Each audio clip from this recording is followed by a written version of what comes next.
So last time we talked about that first parallel position on the backswing, so when the club is parallel with the ground in the takeaway. I want to talk to you today about the next key position in your backswing, and it's the one where the left arm or lead arm is parallel with the ground. So if you're a left-handed player, it'll be your right arm.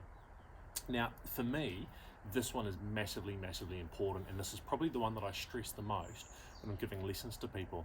I think if you can get to the left arm parallel position well, lead arm parallel position well, you've probably made a pretty good takeaway.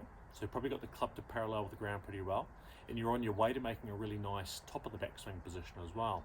So this one here is really, really important. Now, I'm going to show you a nice simple way of working on it.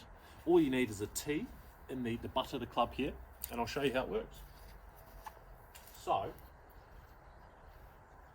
take my setup. Now, when I swing to left arm parallel with the ground here, there's a couple of things I'm trying to do.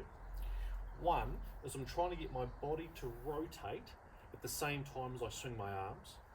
So when my left arm is parallel with the ground, I want my left arm slightly across my chest. I don't want to be out over here. And the other key point here is the angle of the shaft.